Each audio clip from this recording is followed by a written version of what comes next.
Bom dia a todos, mais um vídeo para o canal O Caminho no Diário de Motocicleta.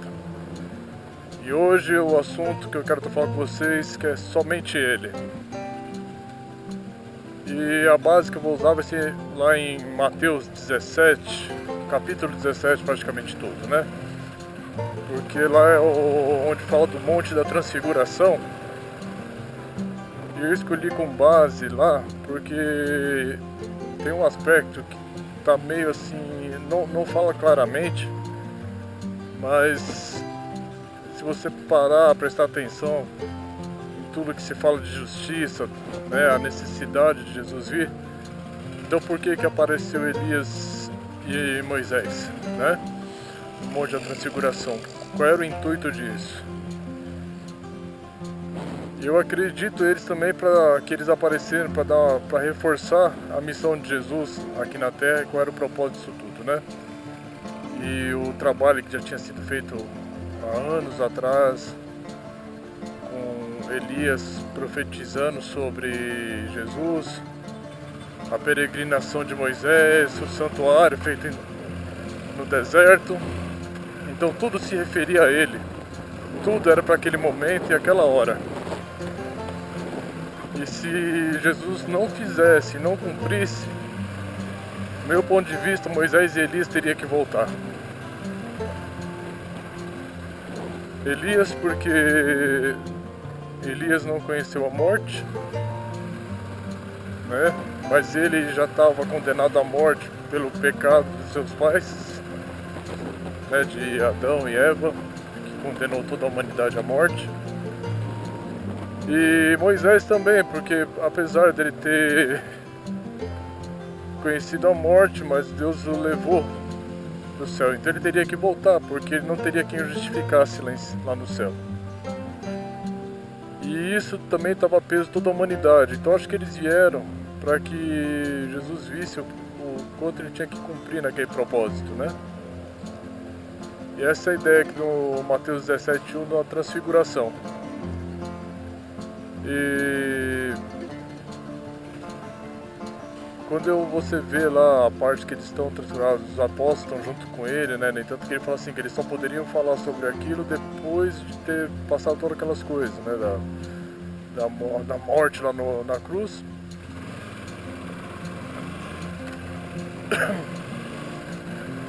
Então ele só poderia ser revelado depois de tudo isso ter acontecido, todas essas coisas terem passado, né? Então para mim faz muito sentido eles estarem lá para mostrar o peso que era o serviço que Jesus tinha que fazer. E quando o Pedro ele fala que teria que fazer uma tenda para eles, aí Deus aparece assim, não Pedro, tá bom, não fala muito não. O próprio Deus fala assim, ouve o que ele fala, porque é importante para vocês. Seguir o que ele fala. Então tudo estava concentrado nele. O que foi do antigo e o que veio do novo, tudo reflete ele. Tudo se trata sobre ele. Ele foi a nossa esperança. Quando a gente já estava condenado,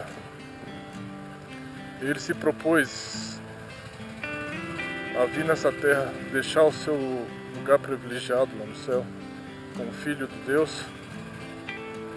para descer e salvar a humanidade. Ele não precisava fazer isso, mas ele fez por amor a gente. Nem tanto que a Bíblia fala de alguns milagres para testificar a vida dele, mas ele fez. Nem tanto que a Bíblia mesmo fala de todos os milagres que ele fez, não seria capaz de armazenar nos livros. Então, se não armazenou, foi porque ele fez pela misericórdia do povo e pelo amor que ele tinha com eles. Foram 3 anos que ele não parou de trabalhar. Foram 3 anos que ele procurou fazer o melhor que ele pôde. Isso para demonstrar o amor que ele tinha. O que ele tem até hoje. Uma coisa que eu te falo assim, se você parar para ver as características de Satanás, algumas coisas que a Bíblia fala, a gente não se parece nada com ele. E quando Jesus veio a essa terra e desceu, fez o homem à sua imagem e semelhança. Então toda vez que o inimigo vê você, ele está vendo Jesus. Por isso que ele tem tanta raiva da gente. Por isso que ele quer destruir a gente. Por isso que ele quer que você se machuque, se tire um pro outro, um machuque o outro. Que você deforme seu corpo. Que você perca a sua essência, a sua natureza. Porque quanto mais o homem se deteriora, mais ele se regozija nisso. Porque ele vê a imagem de Jesus na gente. Ele não aceita ele ser o Filho de Deus. Ele não entende isso. E a Bíblia fala que as trevas não entenderam a luz. Ele estava no início de todas as coisas. Ele era todas as coisas. E as coisas só existiram por intermédio dele. E as coisas existiram por causa dele. E a gente só está aqui por causa dele. E a gente ainda só permanece por causa da misericórdia dele e pelo amor dele. Ele fez um plano. Muitas pessoas participaram desse plano. Os patriarcas participaram desse plano. Porque entenderam o objetivo dele. Só que o homem, ele quer pegar a escritura e colocar ele como o centro da escritura. Ele acha que a escritura roda em cima dele. Ele acha que é o homem que está no centro de todas as coisas, mas não é. Porque quando você fica olhando para a Bíblia, procurando prosperidade na Bíblia para si próprio, você já está errado. Porque a Bíblia fala que não é você que tem que correr atrás das bênçãos. A bênção corre atrás de você porque você está no propósito. Mas também se ela não acontecer, indiferente, porque eles entenderam que não é esse mundo que a gente veio para viver, porque é muito rápido e passageiro. Vou falar uma coisa para você, eu tive a oportunidade de cuidar de muitas pessoas, né, por causa da profissão que eu sigo. Pessoas que tinham condições financeiras muito boas. Mas eu vi elas na velhice delas, já com o corpo enfraquecido. E tudo que elas conquistaram, tudo que elas fizeram, um dia virou lembrança. Porque isso é o corpo da gente. Que vai virar lembrança porque a gente ainda está baseado no tempo. Então a gente não é pleno, a gente é temporário. A gente só pode ser pleno se a gente acreditar no poder salvador de Cristo. Se acreditar que Ele veio nesse mundo para te dar uma outra oportunidade de vida. Se não fosse por Ele, você não estaria aqui.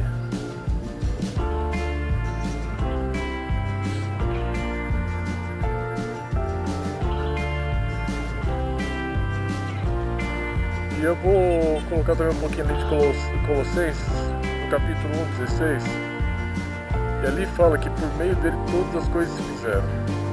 E mais lá na frente também, no Efésios 1, 20, 22, fala a mesma coisa. Que por meio dele todas as coisas se fizeram.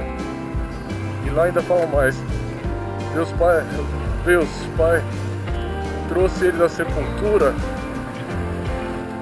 porque ele foi justificado. E hoje ele senta à direita de Deus. E esse é o cargo que o inimigo queria para ele. E é o cargo que ele não aceitava. Que Jesus habitava lá. Mas Jesus venceu a morte. Mas não para se manter no lugar que ele tem.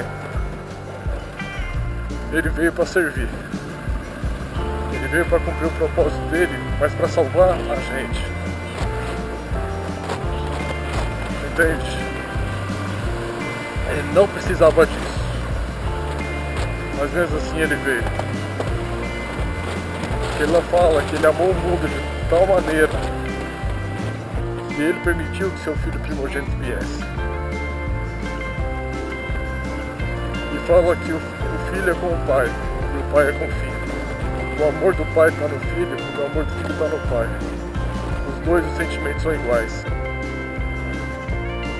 Um permitiu que viesse e o outro veio para salvar e para demonstrar o amor.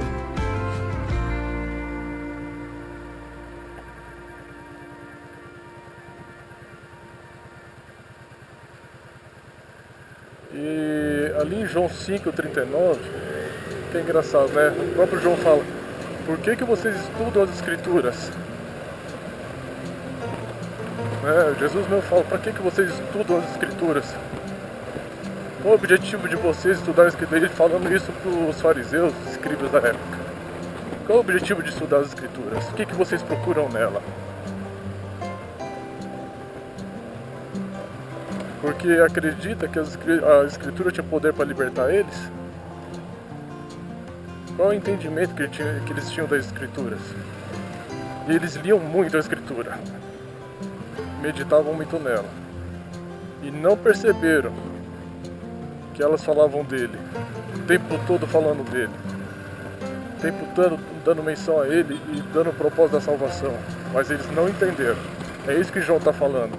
O que vocês procuram lá nas escrituras? E ele fala bem assim: vocês estudam minuciosamente as escrituras porque creem que elas lhe dão vida eterna, mas as escrituras apontam para mim. É isso que está falando ali.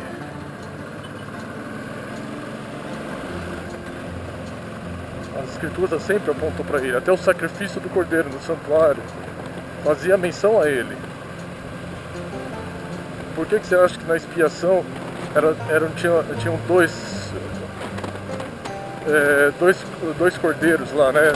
O bode e o cordeiro estavam lá. E um era morto, o sangue do outro se aspergia sobre a cabeça daquele que era levado ao deserto. Por que eles não entendiam isso? Por que não entendia que o sangue do outro ia ser sacrificado, ia ser derramado pela expiação e a culpa ia sair sobre o outro? Até eu não entendo por que naquela época eles não viam isso. Isaías profetizava sobre ele. Todo mundo falou sobre ele. Salomão deu menção sobre ele. A parte de Salomão fala a voz que grita nas esquinas e nas portas da cidade. Quem foi que fez isso? Quem foi que na sua pregação estava lá nas portas da cidade e nas esquinas lá do templo pregando? Por que eles não enxergaram isso?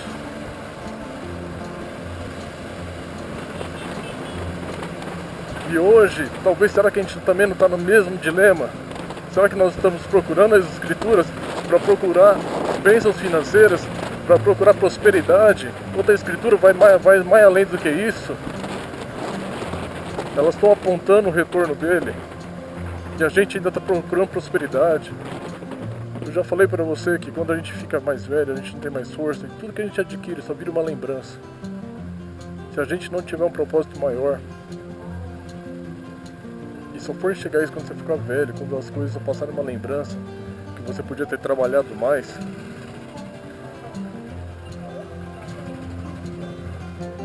até nisso a escritura fala que pessoas que deixaram para perceber que o propósito de vida era outro quando ficou mais velho, quando já não tinha mais força. Tudo aponta para ele. Tudo é referente a ele.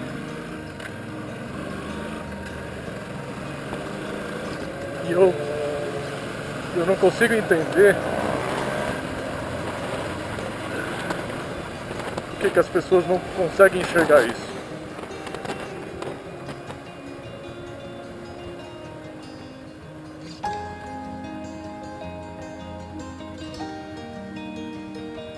Você vê as pessoas mutilando o corpo, deteriorando o corpo, gente colocando lente nos olhos para ficar com os olhos pretos, gente colocando até criando chifre no rosto.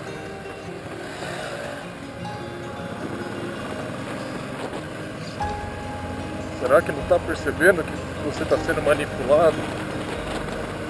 Será que não está percebendo que você está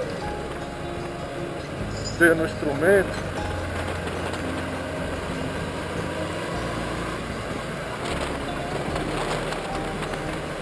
Uma das coisas que eu sempre falo assim, quando você estiver olhando para você, você vai ser instrumento.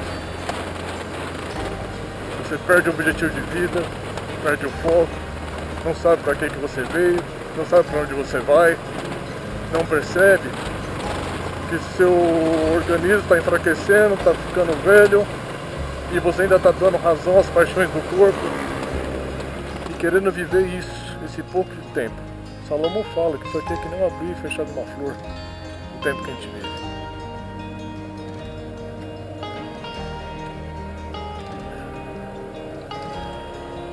Em Eclesiástico fala que não existe nada novo na Terra.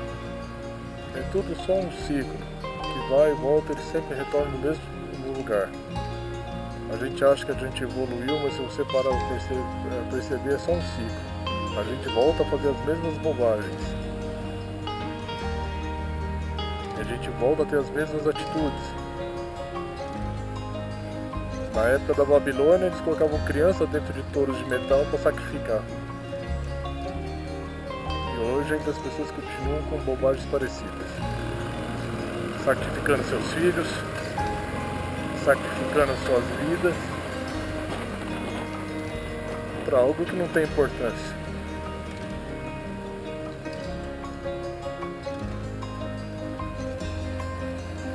Então,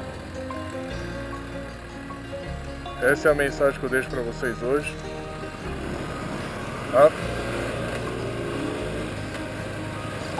Mais uma vez eu peço para vocês enxergar o que é maior do que tudo isso. O que está em jogo nisso tudo. Não veja só o momento que você está vivendo, mas veja algo que vai além desse momento. Olhe para a história dos antepassados.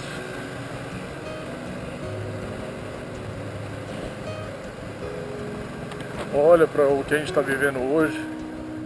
Uma sociedade que talvez já está chegando perto do seu colapso.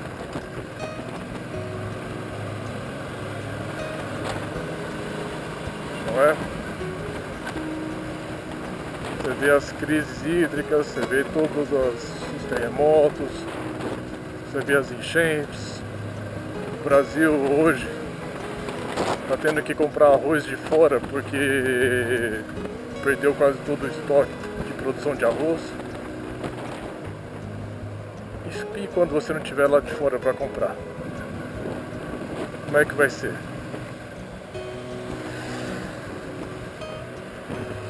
Isso é só um sinal do caminho que as coisas estão tomando.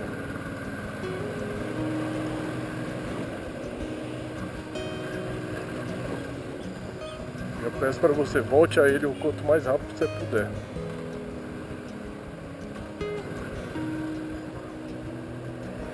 Né?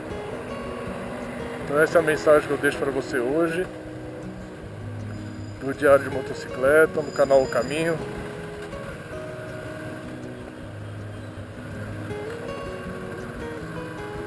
É uma reflexão do dia de hoje. Então fica com Deus e até o próximo vídeo.